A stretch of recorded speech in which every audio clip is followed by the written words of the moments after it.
বনি ইসরায়েলের ঋণ পরিশোধের এক অলৌকিক ঘটনা। হজরত আবু হুরায়রা রাদিয়াল্লাহু এর বরাতে এই হাদিসটির বর্ণনা আছে।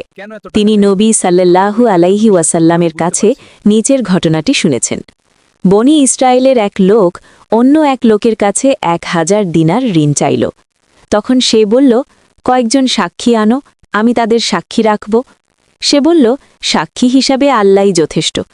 তখন সে বলল, তাহলে একজন জামিনদার উপস্থিত করো। সে বলল, জামিনদার হিসাবে আল্লাহই যথেষ্ট। ঋণদাতা বলল, তুমি সত্য বলেছ। এরপর নির্ধারিত সময়ে তাকে 1000 দিনার দিয়ে দিল।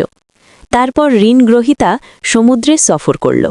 সে তার কাজ শেষ করে সে যানবাহন খুঁজতে লাগল, যাতে নির্ধারিত সময়ের মধ্যে ঋণদাতার কাছে এসে পৌঁছাতে পারে। কিন্তু সে কোনো বাহন পেল না। এরকম গল্প যদি ভালো লাগে তাহলে লাইক, কমেন্ট ও শেয়ার করে পাশে থাকো না। তখন সে এক টুকরা কাঠ নিয়ে তা ছিদ্র করে ঋণদাতার নামে একটি চিঠি এবং 1000 দিনার তার মধ্যে ভরে ছিদ্র বন্ধ করে সমুদ্র তীরে এসে বলল, হে আল্লাহ, তুমি তো জানো আমি অমুকের কাছে 1000 দিনার ঋণ চাইলে সে আমার কাছে জামিনদার চেয়েছিল। আমি বলেছিলাম আল্লাহই জামিন হিসাবে যথেষ্ট। এতে সে রাজি হয়। তারপর সে আমার কাছে সাক্ষী চেয়েছিল। আমি বলেছিলাম সাক্ষী হিসাবে আল্লাহই যথেষ্ট। তাতেও সে রাজি হয়ে যায়।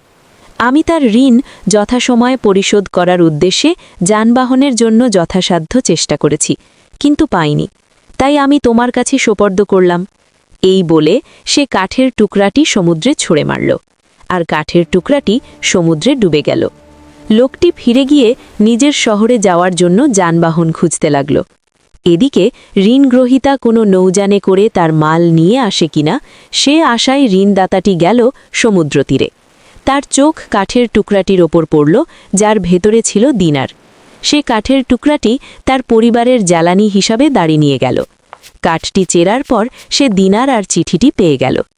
কিছুদিন পর ঋণগ্রহীতা 1000 দিনার নিয়ে এসে হাজির হল। বলল, আল্লাহর কসম, আমি আপনার দিনার যথাসময়ে পৌঁছে দেওয়ার জন্য যানবাহনের খোঁজে ছিলাম, কিন্তু আমি এই যে এখন নৌযানে করে এলাম তার আগে আর কোনো নৌযান পাইনি। ঋণদাতা বলল, তুমি কি আমার কাছে কিছু পাঠিয়েছিলে? ঋণগ্রহীতা বলল, আমি তো তোমাকে বললামই যে এর আগে আর কোনো নৌযান পাইনি। সে বলল, তুমি কাঠের টুকরার ভেতরে যা পাঠিয়েছিলে তা আল্লাহ তোমার পক্ষ থেকে আমাকে আদায় করিয়ে দিয়েছেন। তখন সে আনন্দ চিত্তে 1000 দিনার নিয়ে ফিরে গেল। সহিহ বুখারী, হাদিস নম্বর 2291।